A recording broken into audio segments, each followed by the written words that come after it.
Three North American countries, Canada, Mexico and the United States, U.S. which had planned to begin trade war with missiles of heavy taxations or tariffs today Tuesday February 4, 2025 have paused the intended war for 30 days to enable both parties cement the deals. President Donald Trump entered with Canadian Prime Minister Justin Trudeau and Mexico President Claudia Sheinbaum Pardo after the leaders of the North American countries had phone conversation almost throughout on Monday.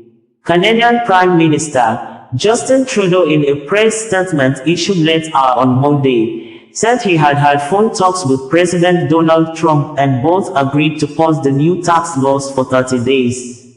In a new deal with President Donald Trump, Trudeau and Pardo agreed to send 10,000 security operatives each from Canada and Mexico to secure and strengthen their border security with the U.S. to control the inflow of fentanyl into the U.S. Mexico President Claudia Sheinbaum Pardo, during the phone conversation meetings, said she told President Donald Trump that most of the guns used to commit crimes in her country are imported into the country from the U.S., demanding President Trump to also tighten U.S. security against importation of illegal firearms into Mexico. Sheinbaum said in a tweet that, in a conversation with President Donald Trump, Mexico agreed to fortify its border with 10,000 National Guard troops to try to block the flow of drugs, especially fentanyl, across the border. It would be recalled that 2 weeks into his second term, President Donald Trump had launched the United States into a new trade war. He ordered new tariffs on imports from Canada, Mexico and China, the three largest U.S. trading partners, prompting retaliatory tariffs and vows of countermeasures on U.S. goods. Trump has also threatened further tariffs on other countries, especially EU countries, causing a heavy concern from members of the European countries who have been talking against the heavy burden tariffs of President Donald Trump. The negative effects the action will cause both the European countries and the U.S. Trump, in a confirmation message on his social media handles, said that the U.S. will pause tariffs on Mexico for a month.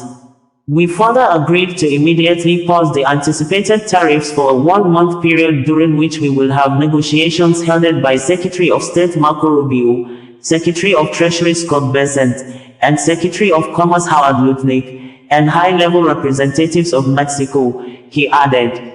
Trudeau had announced Saturday night that Canada would begin imposing 25% tariffs on more than $100 billion of U.S. goods in response to U.S. tariffs. In another economic crisis, Elon Musk said overnight on Sunday that he and Trump are in the process of shutting down the U.S. Agency for International Development, which the administration has discussed putting under the authority of the State Department. Donald Trump, in his statement on Monday, said, "I just spoke with President Claudia Sheinbaum of Mexico. It was a very friendly conversation wherein she agreed to immediately supply 10,000 Mexican soldiers on the border separating Mexico and the United States. These soldiers will be specifically designated to stop the flow of fentanyl and illegal migrants into our country. We further agreed to immediately pause the anticipated tariffs for a 1-month period during which we will have negotiations held by Secretary of State Marco Rubio, Secretary of Treasury Scott Bessent, and Secretary of Commerce Howard Lutnick, and high-level representatives of Mexico. I look forward to participating in those negotiations with President Sheinbaum as we attempt to achieve a deal between our two countries." Justin Trudeau, in the late hours of Monday, said, "I just had a good call with President Trump. Canada is implementing our $1.3 billion border plan, reinforcing the border with new choppers, technology and personnel, enhanced coordination with our American partners, and increased resources to stop the flow of fentanyl. Nearly 10,000 frontline personnel are and will be working on protecting the border. In addition, Canada is making new commitments to appoint a fentanyl czar. We will list cartels as terrorists, ensure 24/7 eyes on the border, launch a Canada-US Joint Strike Force to combat organized crime, fentanyl and money laundering." I have also signed a new intelligence directive on organized crime and fentanyl, and we will be backing it with $200 million. Proposed tariffs will be paused for at least 30 days while we work together. Meanwhile, employees of the United States Agency for International Development based out of the nation's capital were ordered overnight not to come into the office on Monday and directed to work from home. At the direction of agency leadership, the USAID headquarters at the Ronald Reagan Building in Washington, D.C. will be closed to agency personnel on Monday, February 3, 2025, an email sent to staff overnight said, according to a copy obtained by NBC News. The message said agency personnel who normally work at USAID's headquarters will work remotely tomorrow, except for people who perform essential on-site and building maintenance duties. Further guidance will be forthcoming, it said. The email provided no reason for the work-from-home directive, but it comes after tech billionaire Elon Musk, who's been closely advising President Donald Trump after being tapped to lead his Department of Government Efficiency, said in the early hours of today that he and the president were in the process of shutting down USAID.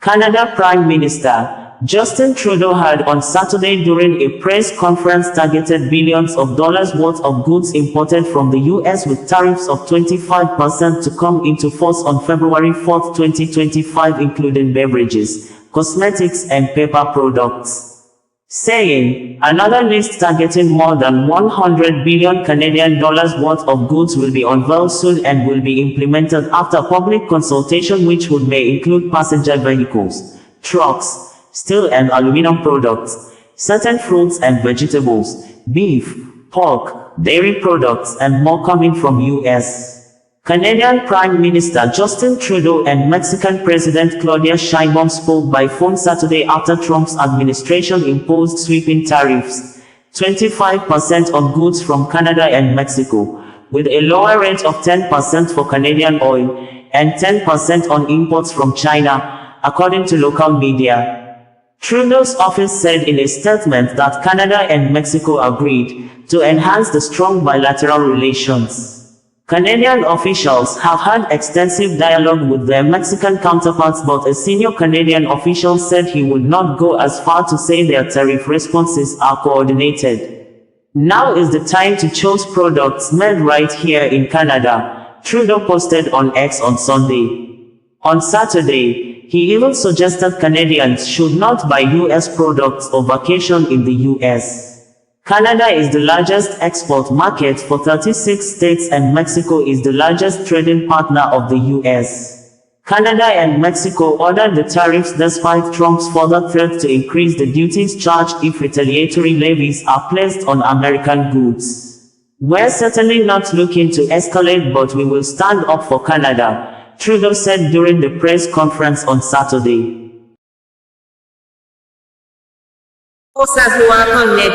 Bringing you the news in a more digital way. In a bitter reaction to the statement credited to South Africa President Cyril Ramaphosa over the killing of 13 SA soldiers in Goma by M23 rebels, Rwanda President Paul Kagame has talked off over President Ramaphosa's description of Rwanda Defense Force RDF as a militia group working with M23 and the SA president's threat, racial, and commented on President Cyril Ramaphosa's social media post published on Wednesday, accused South Africa of being a party in the conflict in the Democratic Republic of Congo, who always launch offensive operations against M23 rebels, only trying to manipulate the public by thus falsely claiming to be a peacekeeper in a war the SA has joined hands to escalate. This, as hundreds of Romanian mercenaries contracted to fight against M23 rebels Cede or surrendered to M23 rebels in the presence of the rebels' spokesperson, Willie Ngoma in Goma, who was seen in videos warning and cautioning the Romanians never to come to Congo to fight against them before the Romanians were transported to Rwanda for further assistance to their country.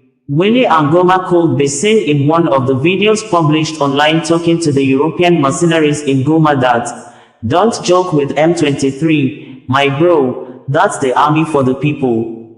M23 leader, Colonel Nanga, in a video interview said, "We have come to Goma to stay. We are not going to withdraw. but we will move forward from Goma, up to Kinshasa. Adding that the rebel group's plan is to march to DR Congo's capital, Kinshasa, to oust the government of President Felix Tshisekedi. Colonel Nanga says President Tshisekedi has cut off power and internet in Goma, urging residents to return to their homes and resume daily life. Local media reported that M23 fighters have taken control of several streets and are currently managing the security situation in Goma. Some residents were seen taking selfies with the fighters, and one of the videos saw the M23 spokesperson, Willie Angoma, posing with the residents in a joyous mood. VOA reported that although relative calm has returned to the Eastern Democratic Republic of Congo City, the main roads still bear the marks of conflict, with military trenches, spent bullets, improvised explosive devices and beer bottles scattered around. Some businesses remain closed as residents wait to see what actions M23 will take. Many are calling for the restoration of essential services like water, electricity and the internet, hoping to resume normal life under the group's rule, according to VOA. On Wednesday, while fighting in the city had largely eased, intermittent gunfire continued in the Goma's northern areas, including Katoi, Mabanga, Majengo, Kibwe and Turunga, where the situation remains tense, according to local DRC media outlets. Al Jazeera reported that, in a heated address at the Emergency East African Community (EAC) Summit on January 27, 2025, President Paul Kagame of Rwanda criticized South African President Cyril Ramaphosa's involvement in the Eastern Democratic Republic of Congo (DRC) crisis. Kagame accused Ramaphosa of playing a peacemaker role, stating, "Cyril Ramaphosa is pretending to be playing a peacemaker role in Eastern DRC." He further challenged South Africa's stance, saying, "And South Africa does even issue threats." Kagame also directed criticism towards DRC President Felix Tshisekedi, Angolan President Joao Lourenço, and former Kenyan President Uhuru Kenyatta for their roles in the ongoing conflict. The summit was convened to address the escalating situation in Goma, where M23 rebels have seized control, leading to a significant humanitarian concerns. Mr. Chairman, Your Excellencies, I want us, that for whatever we are saying and whatever we intend to do, we capture the context rightly and then proceed. Based on that, and maybe we can get somewhere. Otherwise, if we keep saying good things to each other, being nice, and then each one fulfilling their own interests other than the common interests we have as East Africans, then I don't see how we are going to contribute effectively to finding a solution.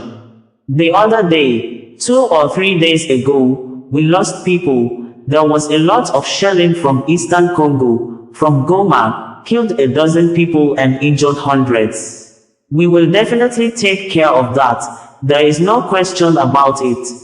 President Kagame said, as posted on his verified Facebook page at the extraordinary summit of EAC Heads of State on Eastern DRC. Even if all of us were doing everything right, nothing is going to come out of it, until those mainly concerned are also part of it, participating and contributing to the success of the process through which they are getting the support. President Kagame added. South Africa President Cyril Ramaphosa, in a statement on his X social media on Wednesday, said, as presented below in quote, "Fellow South Africans, following the recent intensification of fighting in the Eastern Democratic Republic of the Congo, South Africa has lost 13 brave soldiers who were dedicated to their mission and committed to peace. The fighting is the result of an escalation by the rebel group M23 and Rwanda Defense Force, RDF, militia engaging the armed forces of the DRC, FARDC, and attacking peacekeepers from the SADC mission in the Democratic Republic of Congo, SAMIDRC. On behalf of the government and the people of our country, I express our sincerest condolences to their families, their loved ones and colleagues. We bow our heads in honor of their heroic and gallant fight for peace. We honor and mourn them. All necessary support is being provided to the families of the deceased and the families of the injured.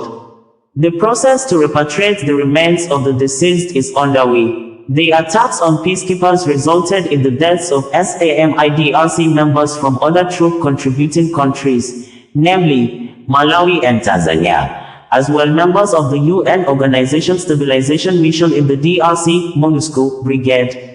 We honor all the lives that were lost and pass our condolences to their families, governments, and citizens. The situation in Goma and Cede, where our troops and their counterparts are stationed, remains very tense, volatile, and unpredictable. The Minister of Defense and Military Veterans, Ms. Angie Motshega, and the Chief of the SANDF, General Roxani Mafonya, and SAMIDRC Force Commander, Major General Moma Bisida Yakubu, are working to ensure that the SAMIDRC forces remain well equipped and sufficiently supported during this critical mission. We are concerned about the speculation about the state of our troops and the battle conditions. All South Africans must rally behind our brave men and women who have dedicated their lives to bringing peace in our continent.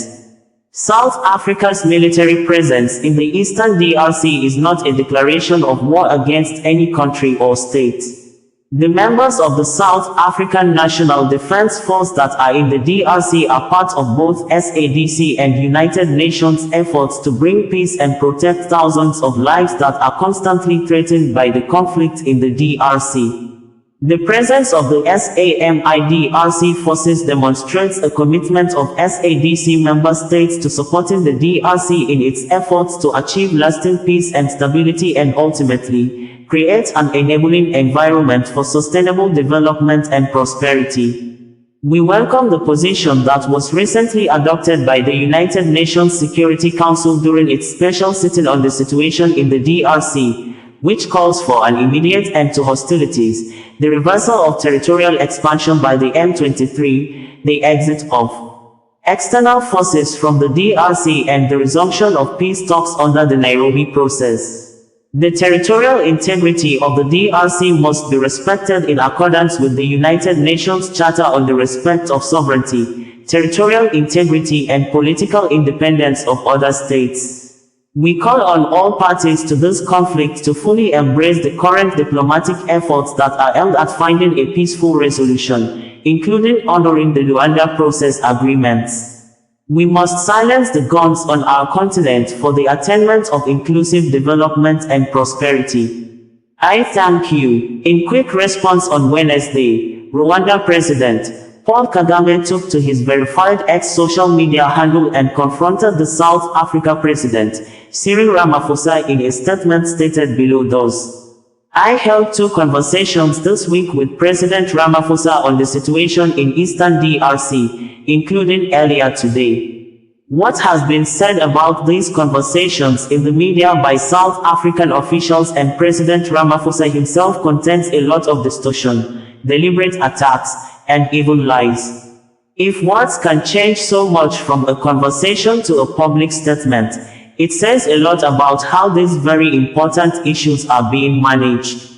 A few important clarifications for the record. 1. The Rwanda Defense Force is an army, not a militia. 2. SAMIDRC is not a peacekeeping force, and it has no place in this situation.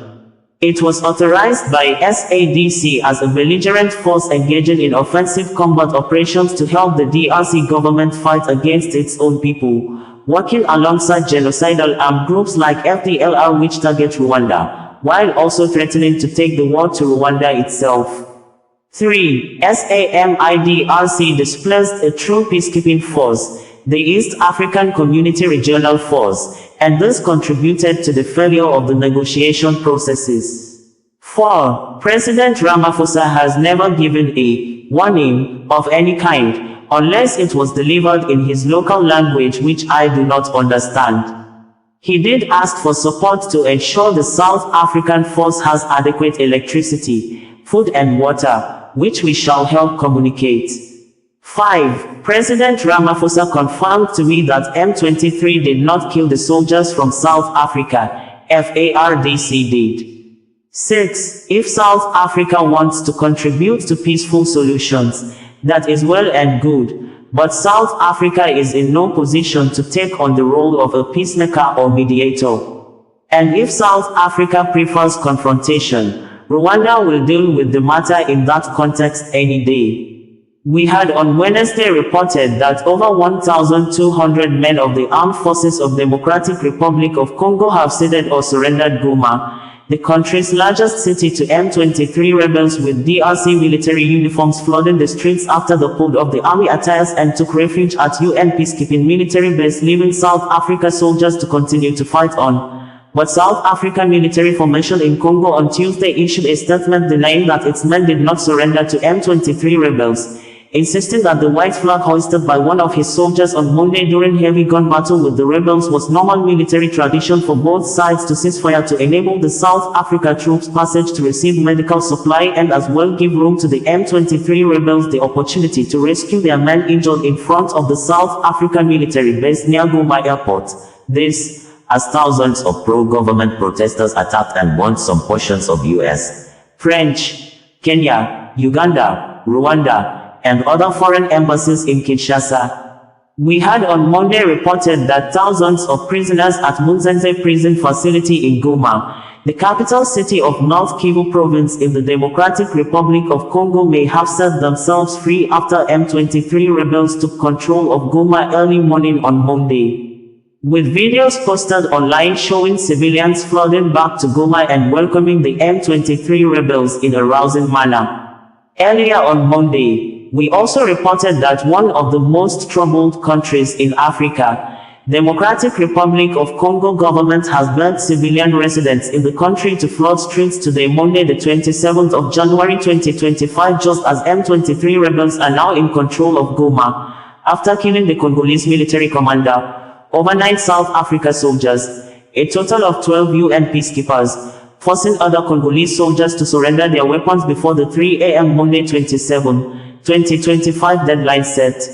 We had earlier in the month reported that M23 rebels in the Democratic Republic of Congo early this year advanced and seized the town of Masisi.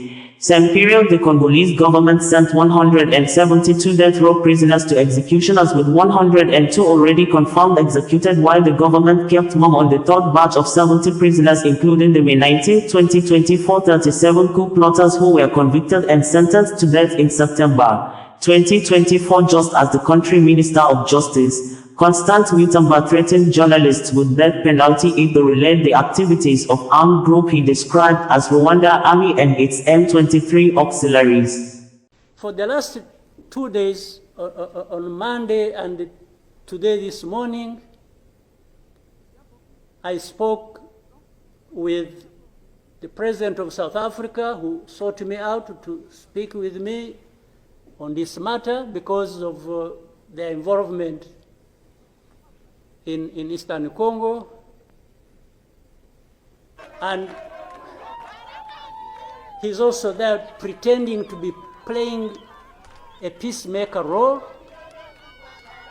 And he has a force that has been fighting alongside FDLR and has been fighting the M23 on the instructions of Cede, because these are people who are not supposed to be in Congo, that these are from Rwanda, or the M23 are not Rwandans, please. These are Congolese, and one time he accepts it, then another time he says no, part of it is yes, and then the other part is from Rwanda, and these are the. He keeps on, and how do we, leaders of our own countries, accept this to go on forever and just accept that we shall be manipulated by Tshisekedi or whoever is supporting him? And South Africa dares even issue threats about what is likely to happen after that, and so on and so forth. Of course, we will see what threats they are talking about. Maybe they should have done that exactly for which they have been issuing threats. They should have done it to clean up the mess in Eastern Congo, or to fight back those who have been trying to clean up the mess. So then you have the whole international community just confused. They talked about Rwanda, they talked about the Nairobi process. Honestly, even here, maybe you will help me understand what all this means. The processes became an end in themselves. And the people leading these processes became more important than the results of the processes. The Nairobi process became a Uhuru process. Then the Rwanda process, it's like you can't say anything that will displease President Lorenzo. Definitely, this does not help deal with such a serious matters as we are faced with today.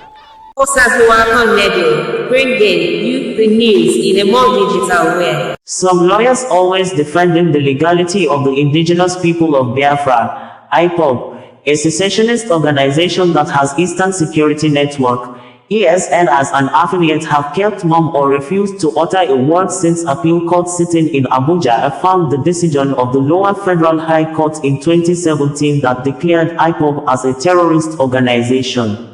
A check on some of the legal counsel of IPOB as at 7 p.m. on Thursday, as at the time of filing in this report, none has issued a statement over the appeal court ruling passed earlier in the day. The Court of Appeal, Abuja Division, on Thursday affirmed the judgment passed by Justice Abdul Kafarati of the Federal High Court, Abuja, proscribing the indigenous people of Biafra, IPOB, and designating it a terrorist organization. In a unanimous judgment of a three-member panel of justices, the appellate court held that the federal government acted lawfully in proscribing the group, whose activities threatened the nation's continued existence and the security of citizens. In the late judgment, Justice Hamabaka resolved all the issues raised for determination against the appellant, IPOB, and declared the appeal unmeritorious, thereafter dismissed it. The court held that it found no reason to set aside the order the federal government got against the group. Late former Chief Judge of the Federal High Court, Justice Abdul Kafarati, had in a ruling he delivered on September 15, 2017, outlawed the activities of the IPOB in Nigeria. According to Vanguard newspaper, the proscription order followed an ex-party motion of the former Attorney General of Federation and Minister of Justice, Abubakar Malami, SAN, filed on behalf of the federal government. Justice Kafafati declared as illegal all activities of the group, particularly in the southeast and south-south regions of the country. He further restrained any person or group of persons from participating in any of the group's activities. The judge directed the AGF to ensure that he published the proscription order in the official gazette, as well as in 2 national dailies. In a follow-up ruling on January 22, 2018, the court dismissed a motion IPOB filed to challenge the legal validity of the proscription order, which it said was surreptitiously obtained by the AGF. Dissatisfied with the decisions, the IPOB approached the appellate court to set the judgment aside. The organization, in its appeal marked FHC CAA 214-2018, which is filed through its team of lawyers led by a senior advocate of Nigeria, SAN, Chukwuma Machuku Ume, urged the appellate court to set aside in its entirety the ruling final decision of the High Court. It alleged that the then AGF suppressed and misrepresented facts in the affidavit evidence he tendered before the court, maintaining that the proscription order was tantamount to declaring over 30 million Nigerians of Igbo extraction as terrorists. The armed affiliate of IPOB, ESN, that is currently releasing videos and photographs of its 4th anniversary held on December 12, 2024, in a statement circulated on social media said below thus. In 2025, ESN will intensify their activities in sting operations against all the criminals who have turned our land into a place where all manner of evil and abominable activities, like killings, extortion, illegal arrest, and forceful disappearance have become very rampant. It's going to be an eye for an eye. Biafran must be free from all these criminals being sponsored by Nigerian politicians just to tarnish the image of ESN, IPOB and the Biafra struggle. ESN hereby warned the local vigilantes under any code name that might be called, to tread with caution in discharging their duties. ESN operatives are not against the vigilantes genuinely chasing the criminals, but they must not cross the red lines by killing or illegally arrest IPOB members and innocent Biafran youths. ESN shall apply all necessary measures that will facilitate in dislodging and evacuating murderous security agencies out of the Biafra region. Again, all these criminals, cannibals, car-snatching gangs, kidnappers, violent cult groups and rapists operating in Imo, Anambra and other states in Biafra land shall be dislodged so that our people can freely bring their business back to Biafra land. ESN shall forcefully impose harsh punishment on those conniving with Fulani herdsmen, individuals pointing fingers at IPOB, ESN members to be arrested and other enemies of our land who are hell-bent to destroy and sabotage our efforts.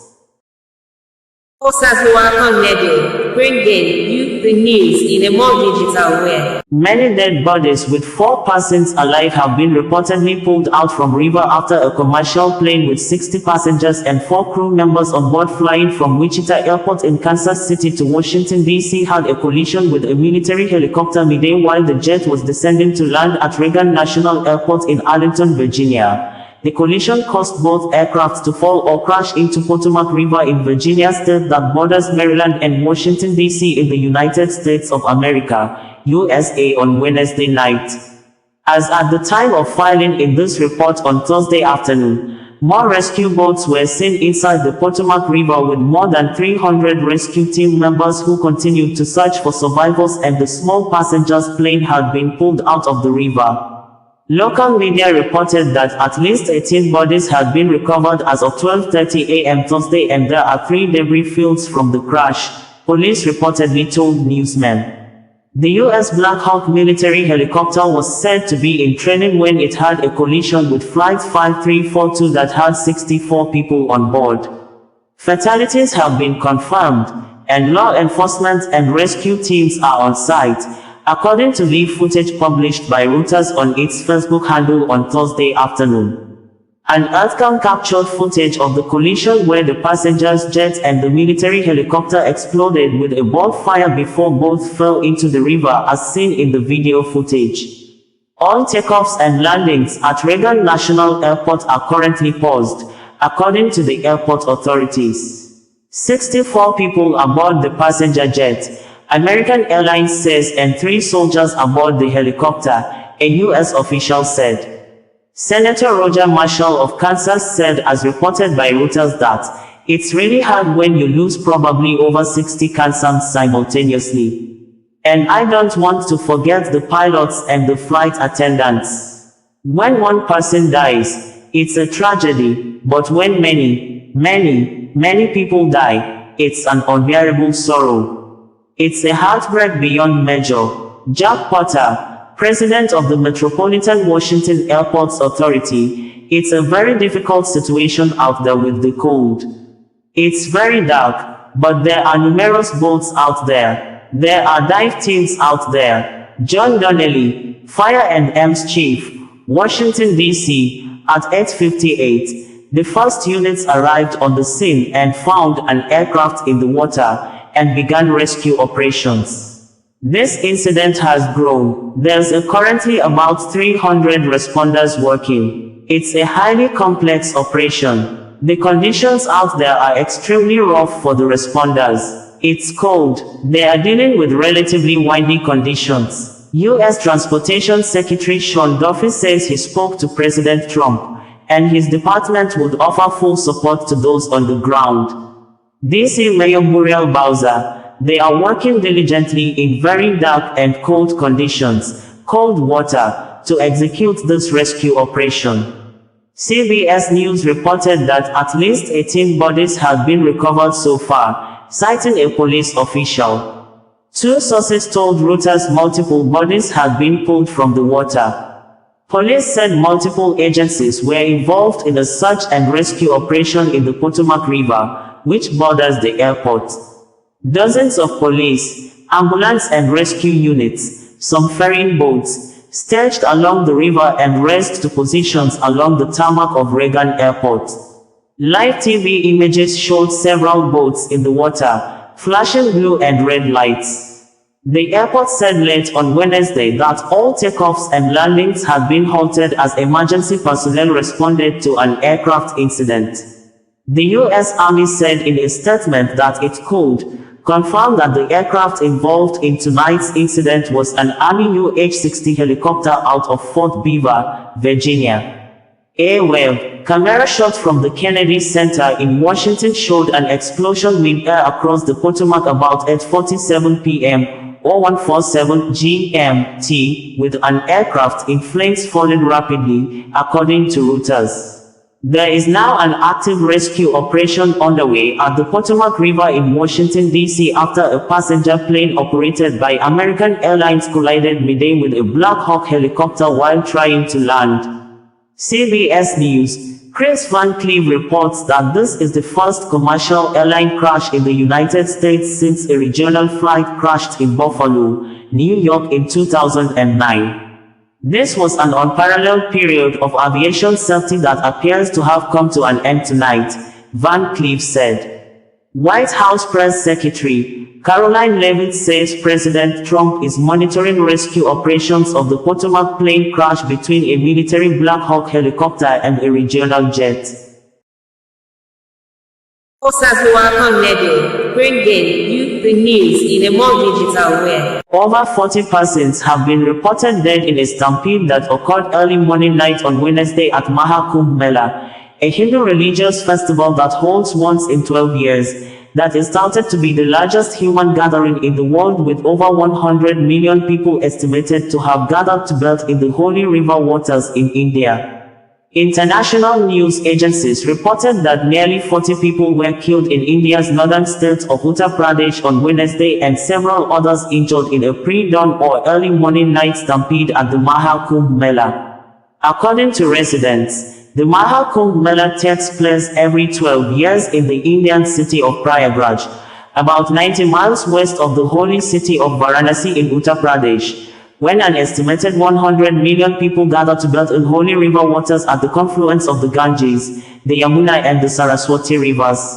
It was gathered that a large number of people began descending upon Prayagraj on Tuesday evening as the most auspicious day of the festival, which saw almost 200 million attendees in its first 2 weeks visited the city for the Hindu festival. Reuters reported that the stampede occurred between 1 a.m. and 2 a.m. on Wednesday as tens of millions gathered at the confluence of holy rivers in Prayagraj city to take a holy dip in the waters on the festival's most auspicious day. The stampede occurred when several devotees tried to jump the barricades put up to manage the crowds during the ascetics' holy dip, officials said. Some witnesses spoke of roads to the water being closed, bringing the large crowd to a standstill and causing some people to collapse due to suffocation, while others began pushing, pulling, and climbing over them in an effort to escape, according to Reuters. At least nearly 40 people were confirmed dead and several others injured in a crowd crush at the Maha Kumbh Mela in northern India, as tens of millions gathered to take the holy dip on the most auspicious day of the 6-week Hindu festival. We learned that India officials deployed a special crisis unit for rescue efforts, while Prime Minister Narendra Modi directed authorities to ensure relief measures. Drone footage posted online captured massive crowds as tens of millions of Hindus arrived to take ritual baths in the sacred rivers. Authorities have confirmed 40 deaths, with the toll expected to rise as many victims remain unidentified. Witnesses described scenes of chaos as people were crushed and trampled in the overwhelming surge toward the riverbanks, according to media reporters at the scene of the event. Some media reported that the tragedy underscores the immense scale of the festival, which was anticipated to attract over 100 million people, with more than 50 million already partaking in the sacred ritual the day before. Despite enhanced security measures, including AI-powered surveillance and drones, the sheer number of people strengthened crowd control systems. This devastating incident serves as a stark reminder of the risks posed by such massive gatherings, with previous crowd-related fatalities at similar events in India. Reuters also reported that more than 57 million people had taken a dip by 4 p.m. local time on Wednesday alone, officials said, and although the situation was eventually brought under control, the crowd remained massive. Additional security has been deployed, including a special police unit trained to manage crisis situations, and police are regulating entry into the city to control the crowd. Authorities also streamlined the rituals on Wednesday, facilitating dips for devotees first, with ascetics starting their processions, which took place on a smaller scale than planned, only after the number of other attendees had come down. Uttar Pradesh CM Yogi Adityanath in a video statement said, within some time of the incident, a green corridor was created and injured were rushed to the hospital. Unfortunately, these deaths have happened. On all these issues, questions will be raised. The injured who have been discharged have left with their family members. This was the main snan of Kumbh, and due to immense pressure, large number of devotees in Prayagraj, roads were choked. The administration was making attempts since last night to clear those routes. After this incident, Akaras postponed the Amrit Snan there, on the request of the Mela administration, which was supposed to begin at 4 a.m. Amrit Snan began in the afternoon, in which all the Akaras participated in it. News network also reported that authorities have built a gigantic tent city on the banks of the rivers to accommodate the millions of pilgrims and tourists attending the festival, equipped with 3,000 kitchens, 150,000 toilets, roads, electricity, water, communication towers and 11 hospitals, according to the Associated Press. Local media reported that an estimated 50,000 security personnel are also stationed in the city to help keep the peace as well as manage the tens of millions of people in the crowds. Indian Prime Minister Narendra Modi called the incident extremely sad and extended his condolences to those affected. My deepest condolences to the devotees who have lost their loved ones. Along with this, I wish for the speedy recovery of all the injured, Modi said in a post on X. Modi added that he is in touch with his chief minister and other related authorities regarding the incident.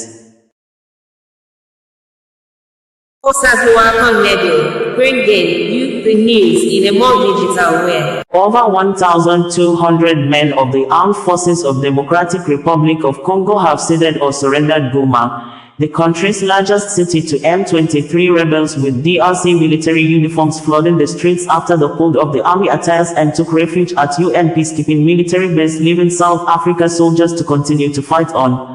But South African military formation in Congo on Tuesday issued a statement denying that its men did not surrender to M23 rebels, insisting that the white flag hoisted by one of his soldiers on Monday during heavy gun battle with the rebels was normal military tradition for both sides to cease fire to enable the South Africa troops passage to receive medical supply and as well give room to the M23 rebels the opportunity to rescue their men injured in front of the South Africa military base near Goma airport.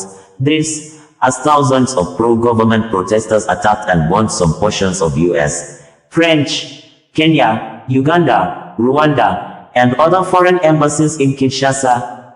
It was gathered that protesters burned tires and threw stones in front of the U.S. Embassy's main compound, according to local news reports, and breached the site of a new embassy building that is under construction, according to an American official in Kinshasa who spoke on condition of anonymity to preserve staff safety. The site was later secured and no one was injured, the official said, as reported by the New York Times.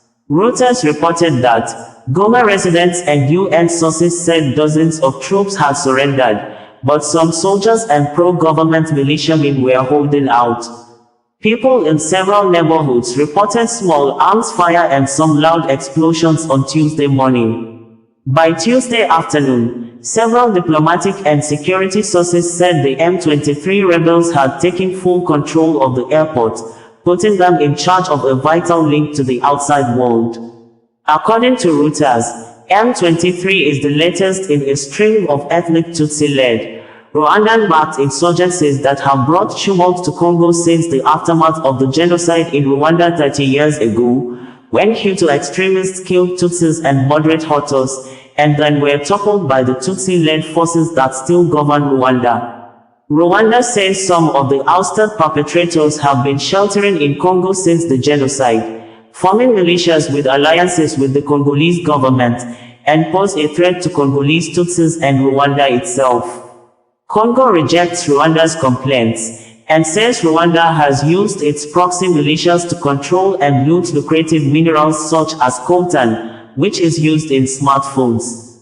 Sky News reporter Yosra Elbagia witnessed rebels taking over Goma in the Democratic Republic of Congo while Congolese forces surrendered their uniforms, reported with a video showing the DRC soldiers pulling off their military uniforms and dropping them at a section of the road in Goma.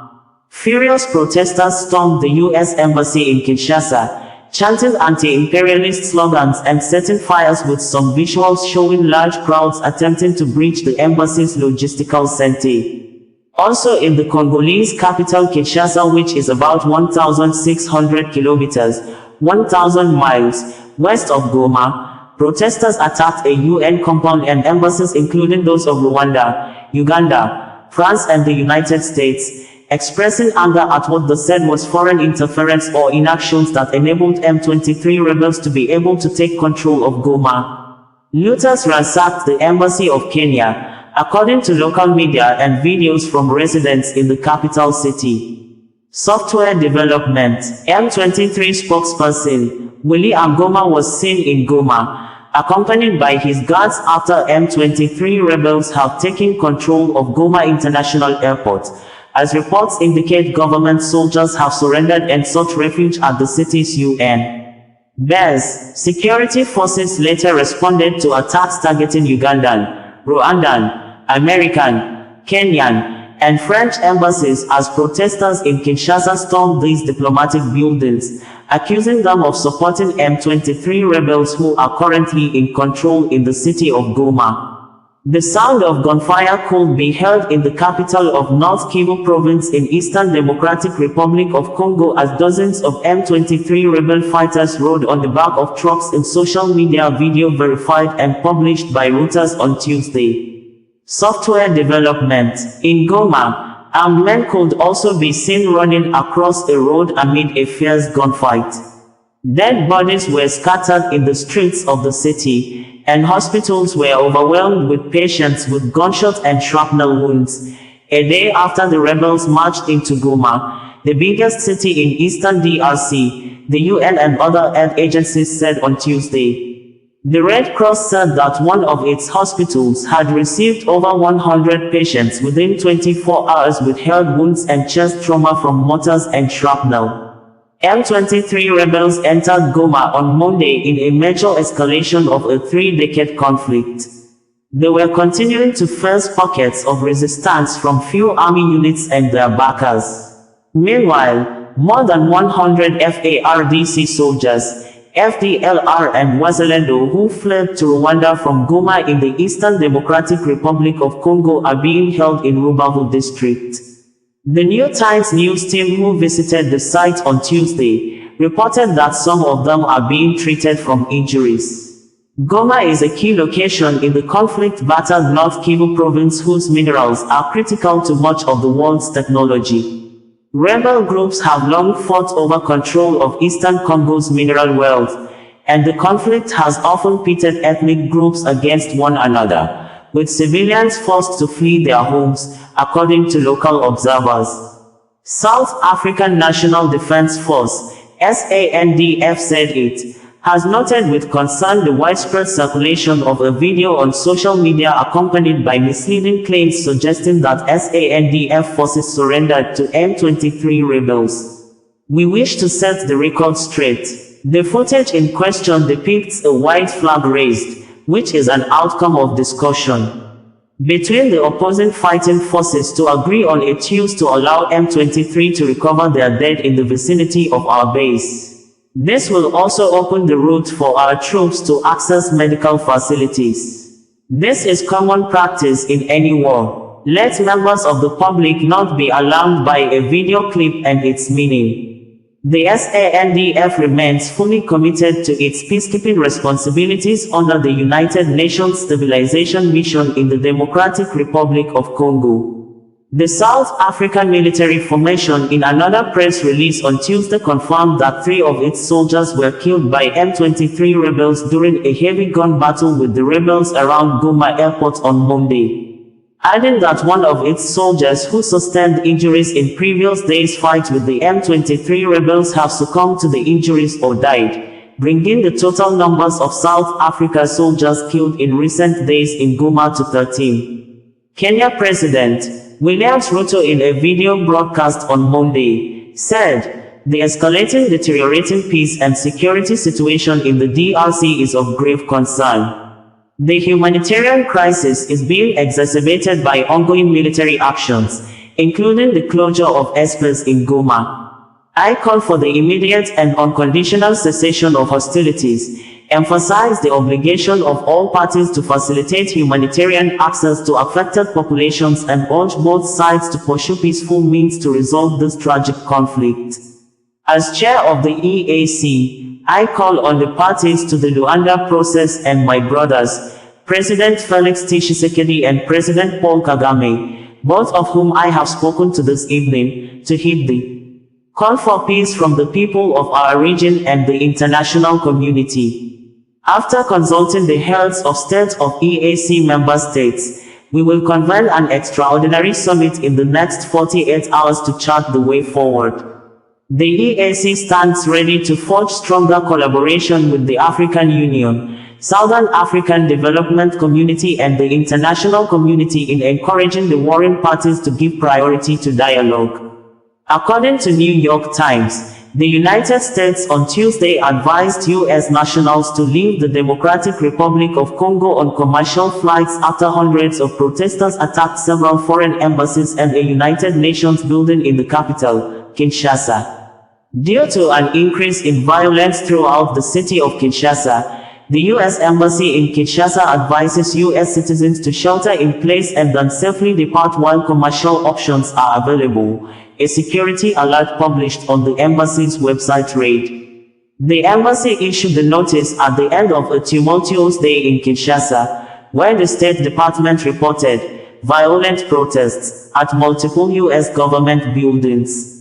We had on Monday reported that thousands of prisoners at Munzente prison facility in Goma, the capital city of North Kivu province in the Democratic Republic of Congo, may have set themselves free after M23 rebels took control of Goma early morning on Monday, with videos posted online showing civilians flooding back to Goma and welcoming the M23 rebels in a rousing manner.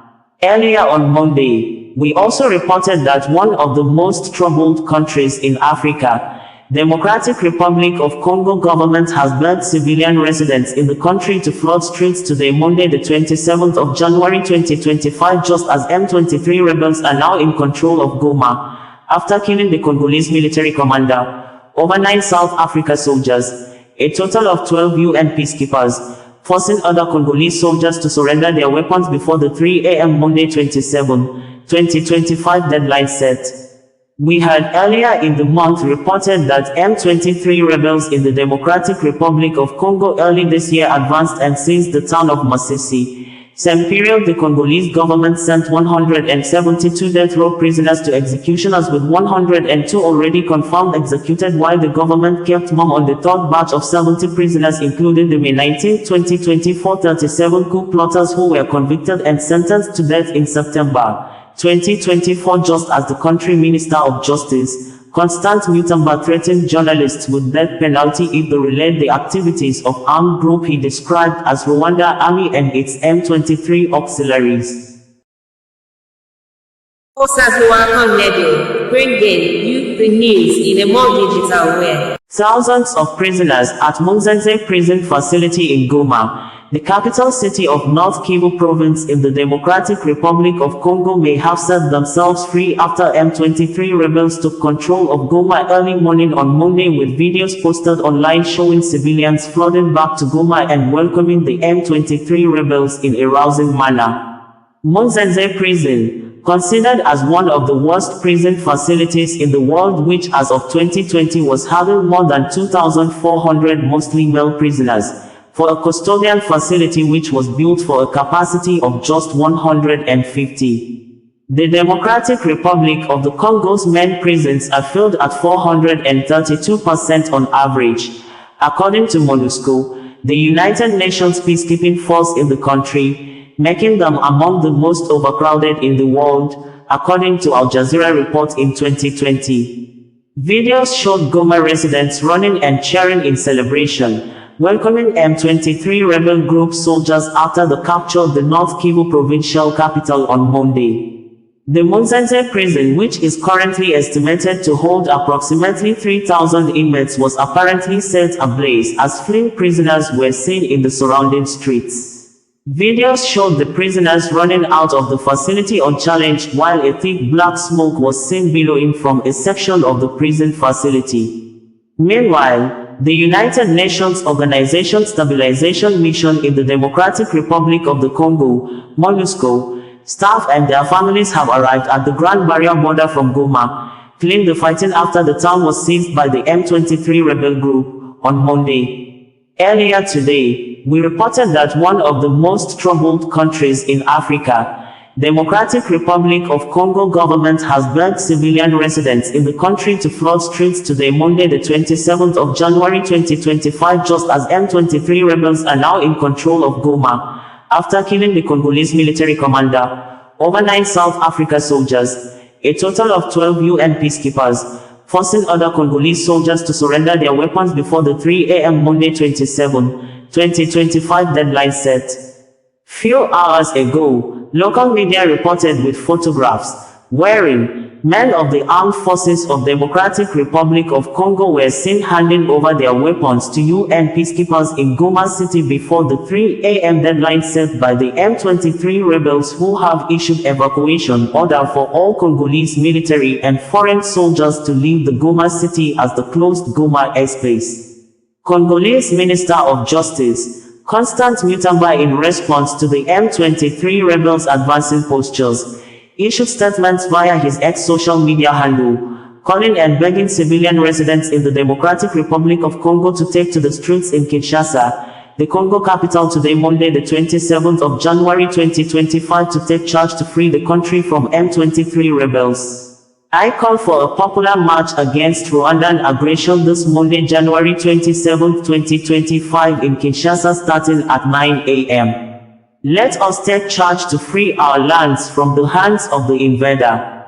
Homeland or death, we will win. Alongside President Tshisekedi, we will fight until the supreme sacrifice to defend our dear homeland, the land of our ancestors. I invite the population to take to the streets to denounce this Rwandan aggression imposed on us by the forces of evil. Homeland or death, we will win, the Congolese Minister of Justice, Constant Mutomba, stated. On Sunday, thousands of civilians had fled the town of Goma in the North Kivu region in order to survive using any possible means, as M23 militias advanced swiftly, posing a serious threat to the town. The South African National Defence Force, SANDF, in a media statement on Saturday had claimed that his men and his counterparts have pushed back the M23 rebels advancing towards Goma in the Eastern Republic of Congo, but on Sunday, the South African military formation announced the killing of 9 of his men by the M23 rebels in Goma.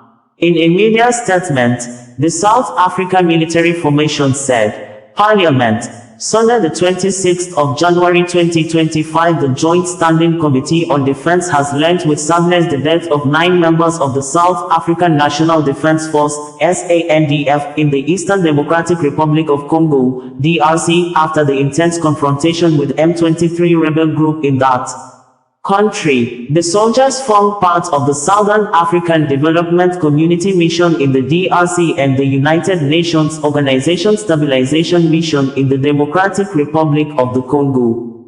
While the committee acknowledges the gallant resistance by our forces, the loss of 9 members of the SANDF is serious and requires investigation to prevent recurrence. Some of the issues that must be looked into include the combat preparedness, defense intelligence capabilities, and specifically the availability of combat support equipment including air support and ammunition, said Mr. Malusi Gigaba, the company chairperson of the committee. The Joint Standing Committee on Defense of the 6th Parliament raised concern regarding serviceability of prime mission equipment and readiness of the mission for deployment. The capacitation of our soldiers is a primary obligation that the SANDF must ensure. This is one area of oversight the committee aims to enhance in the 7th Parliament to ensure that the SANDF has adequate equipment to respond to any eventuality. Due to the seriousness of the matter, the committee will urgently schedule a meeting to get a full briefing on the incident as well as the overall status of the deployment. It is important that we get a full briefing from the Minister, the Acting Secretary of Defense and the Chief of the SANDF not only on the incident but also on the status of the mission and the availability of adequate equipment for SANDF members deployed in DRC and in any mission, said Mr. Firun Fala, the company chairperson of the committee. The co-chairpersons extended the committee's heartfelt condolences to the bereaved families of members who lost their lives and wish soldiers who were injured a speedy recovery. Furthermore, the chairpersons assured the families that the committee will use its interaction with the department to find answers to understand what occurred and to use its ongoing efforts to strengthen the capacity of the SANDF. M23 rebels in the Democratic Republic of Congo, DRC, on Monday morning said they have taken over Goma, according to a news report by a Sky News reporter in Goma City some hours ago. According to local media, the escalating and advancing combat staged early this year by M23 rebels has been a major conflict to have erupted in Eastern Democratic Republic of Congo, DRC, marking one of the deadliest attacks on peacekeepers in recent years. As at on Sunday, at least 12 peacekeepers, including 9 South African and 3 Malawian soldiers, were killed during clashes with M23 rebels. The rebels, primarily of Tutsi ethnicity, have encircled Goma, a key city with 2 million residents and a vital humanitarian hub, attacking from several fronts, killing Congolese and the foreign soldiers before the city finally fell to their control on Monday after other coalition forces surrendered their arms as demanded by the rebel group. Meanwhile, the Rwandan government has expressed concerns about statements issued by various parties on the security crisis in Eastern Democratic Republic of Congo, where the M23 rebels have intensified their offensive attacks since early January. Misguided or manipulative statements do not provide any solutions, the Ministry of Foreign Affairs warned in a statement issued on Sunday, January 26, 2025. The ongoing conflict in eastern DRC, particularly the recent heavy fighting around Goma, was triggered by constant violations of the ceasefire by the Congolese Armed Forces, FARDC, in coalition with UN-sanctioned genocidal militia FDLR, European mercenaries, ethnic militias Wazalendo, Burundian Armed Forces, SAMIDRC forces as well as MONUSCO troops. The Rwanda Foreign Ministry noted that the United Nations had confirmed in their reports that the late Major General Peter Sirimwami, the military governor of North Kivu who was killed during fighting around Sek, served as liaison with the FDLR and was responsible for sabotaging planned operations by the FARDC to neutralize the leaders of the FDLR. This fighting close to the Rwandan border continues to present a serious threat to Rwanda's security and territorial integrity, and necessitates Rwanda's sustained defensive posture, the ministry said. We had earlier in the month reported that M23 rebels in the Democratic Republic of Congo early this year advanced and seized the town of Masisi. Same period, the Congolese government sent 172 death row prisoners to executioners, with 102 already confirmed executed, while the government kept mum on the third batch of 70 prisoners, including the May 19, 2024 37 coup plotters who were convicted and sentenced to death in September 2024, just as the country Minister of Justice, Constant Mutamba, threatened journalists with death penalty if they relayed the activities of armed group he described as Rwanda Army and its M23 auxiliaries. Bringing you the news in a more digital way. Men of the Nigeria Police Force in Anambra State are currently hunting to arrest Black Axe secret cult members known as Aye or Axemen and its rival in the renewed cult war in the state. Viking secret cult members, also known as Arrow or Bagas, just as his men at Abagana Police Divisional Headquarters, arrested over 4 persons in connection with the killing and burning to death a 74-year-old woman who has been on a wheelchair before her untimely death. SP Tochukwu Ikenga, the Anambra State Command spokesperson of the Nigeria Police Force, in series of news releases on Sunday and early morning night of today, Monday, also reported that 2 secret cult members were fished out inside a vehicle and caught with 1 Beretta pistol and 2 live ammunition at police checkpoints in the state. The Anambra State Police operatives serving at Abagana Divisional Police Headquarters today, the 26th of January 2025 by 9 a.m. arrested 4 suspects, including a 21-year-old lady Chinenye Ekwenugu from Ifitedulu, over the burning of a 74-year-old woman in a wheelchair at Abagana. The 3 other suspects include Uzochukwu Okeke, male, aged 47, Fidel Anayo, male, aged 60, and Ikena Anin, male, aged 54 years respectively, all from Abagana. The operatives also recovered the burnt remains of the deceased, the wheelchair, and a casket. During interrogation by the police operatives, the suspect, Chinenye, confessed that her boyfriend Ifeanyi Igwe, who is currently at large, and 3 others set the victim ablaze and got a casket to bury her before the intervention of the security operatives. Meanwhile, the operatives have also initiated moves to arrest the main suspect Ifeanyi Igwe, who is currently on the run. The body of the deceased has been deposited in the morgue for autopsy and further probe of the cause of the death. The Commissioner of Police CP Nnage Obono Itam, while reacting to the report of the incident, sued for calm and ordered the immediate transfer of the case to the Homicide Section of the State Criminal Investigation Department of the Command for a comprehensive investigation.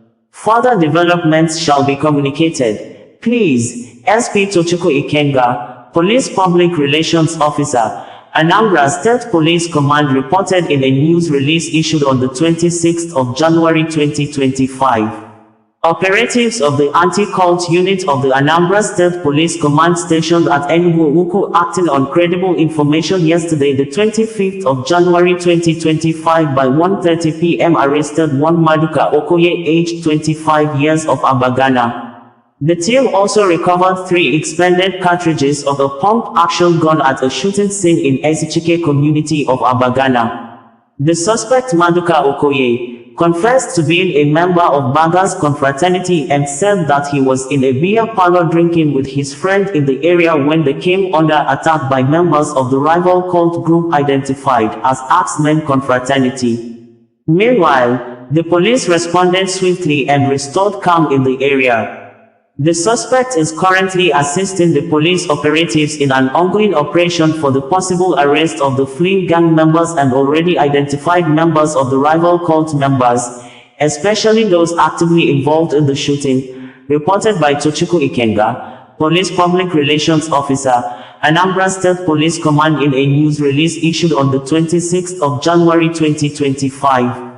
The joint security team, comprising of police operatives from Oko Divisional Headquarters and AVG operatives, Amalpala, acting on intelligence-driven information on the 25th of January 2025 by 10:30 p.m. raided an identified criminal hideout at Umudike, Amalpala in Urumba North local government area.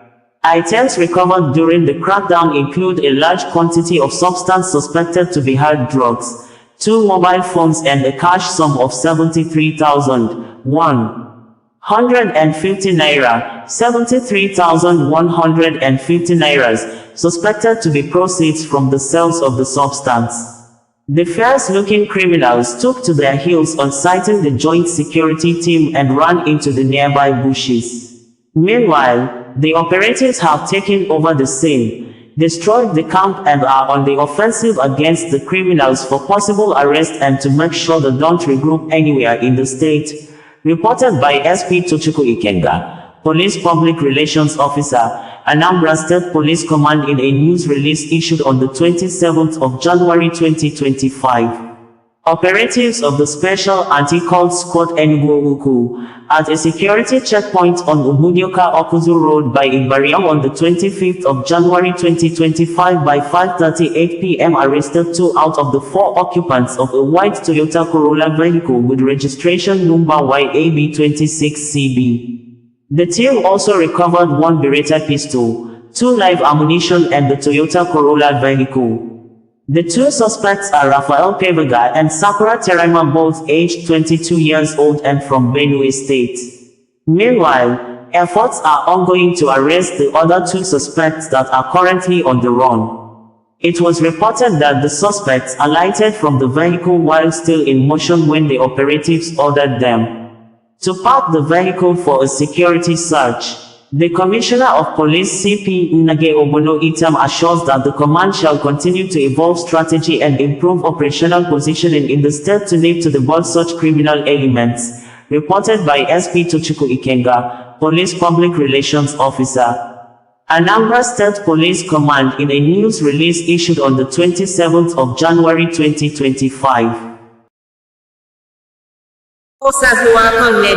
Bringing you the news in a more digital way. One of the most troubled countries in Africa, Democratic Republic of Congo government has begged civilian residents in the country to flood streets today, Monday the 27th of January 2025, just as M23 rebels are now in control of Goma, after killing the Congolese military commander, overnight South Africa soldiers, a total of 12 UN peacekeepers, forcing other Congolese soldiers to surrender their weapons before the 3 a.m. Monday 27, 2025 deadline set. Few hours ago, local media reported with photographs wherein men of the armed forces of Democratic Republic of Congo were seen handing over their weapons to UN peacekeepers in Goma city before the 3 a.m. deadline set by the M23 rebels, who have issued evacuation order for all Congolese military and foreign soldiers to leave the Goma city as the closed Goma airspace.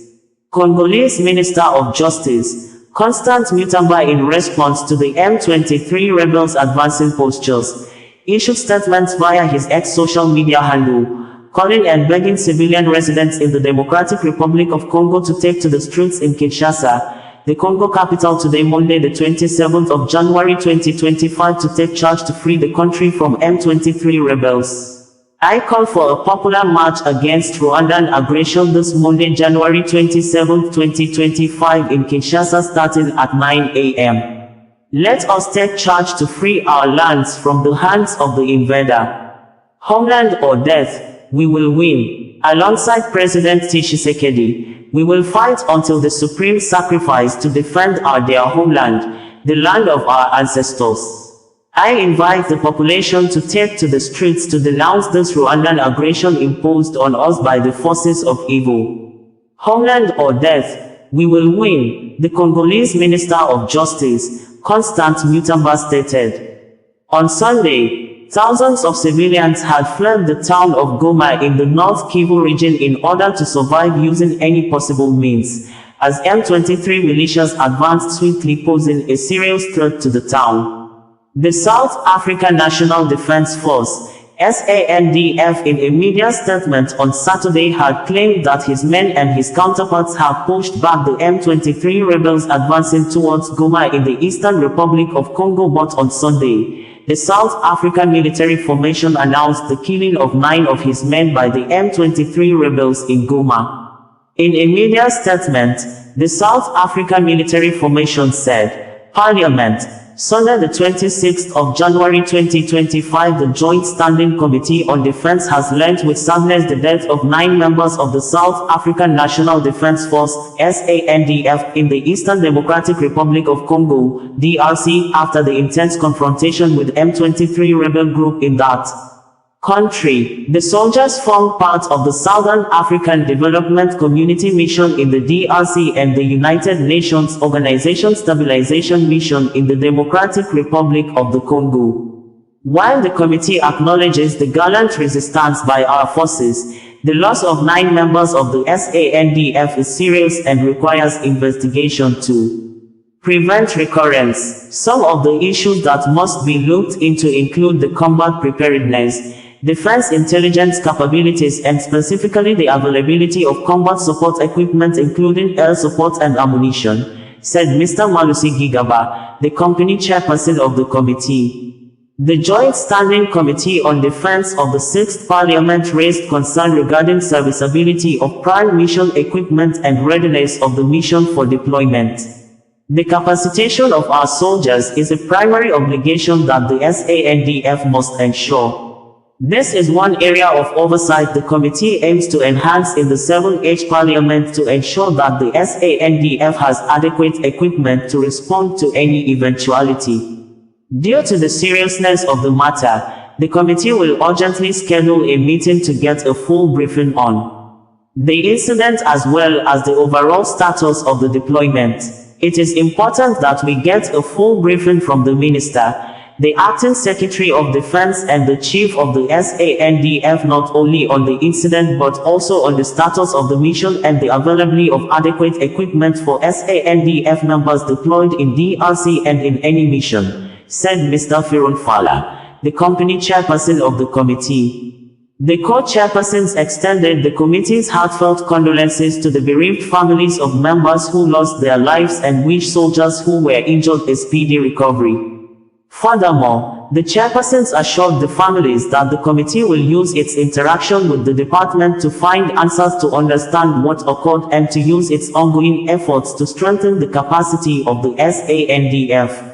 M23 rebels in the Democratic Republic of Congo, DRC, on Monday morning said they have taken over Goma, according to a news report by a Sky News reporter in Goma City some hours ago.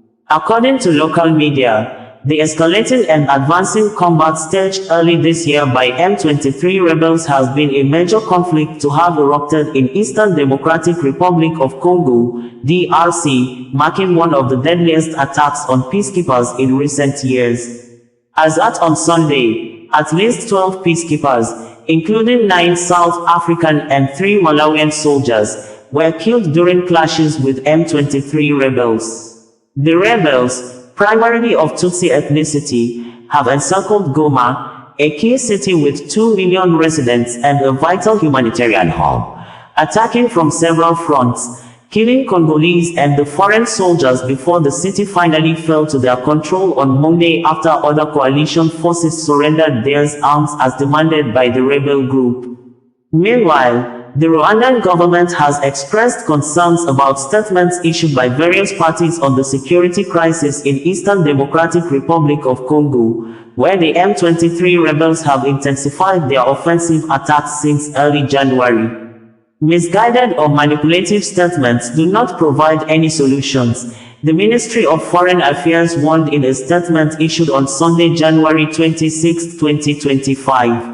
The ongoing conflict in eastern DRC, particularly the recent heavy fighting around Goma, was triggered by constant violations of the ceasefire by the Congolese Armed Forces, FARDC, in coalition with UN-sanctioned genocidal militia FDLR, European mercenaries, ethnic militias Wazalendo, Burundian Armed Forces, SAMIDRC forces as well as MONUSCO troops. The Rwanda Foreign Ministry noted that the United Nations had confirmed in their reports that the late Major General Peter Sirimwami, the military governor of North Kivu who was killed during fighting around Sake, served as liaison with the FDLR and was responsible for sabotaging planned operations by the FARDC to neutralize the leaders of the FDLR.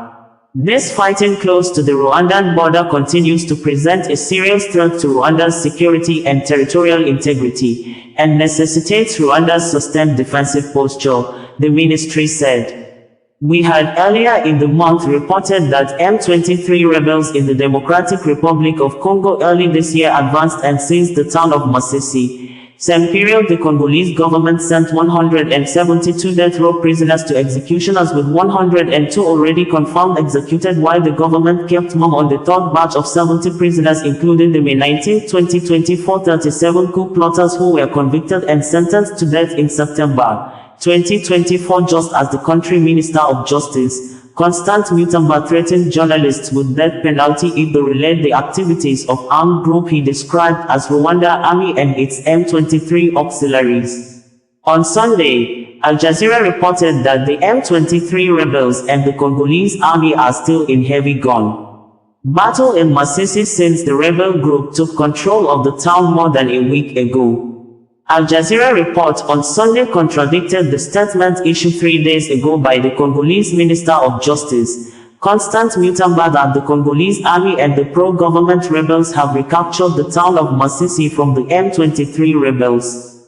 On his X social media handle 3 days ago, the Congo Justice Minister, Constant Mutamba, tweeted in a French language as translated by Google to state that, "Bravo to our Armed Forces of Democratic Republic of Congo, FARDC, and rebel group fighting together with Congo military against M23, Wazalendo, for the recapture of Masisi. The enemy is in disarray. Any political actor, civil society, journalist, religious, who relays the activities of the Rwandan army and its M23 auxiliaries, will now suffer the full force of the law, death penalty.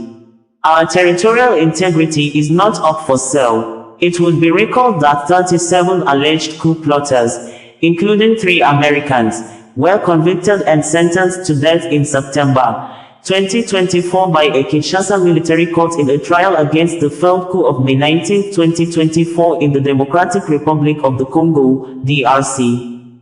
51 people were tried by the military court in Kinshasa, the capital of DRC, with the hearings broadcast on national television.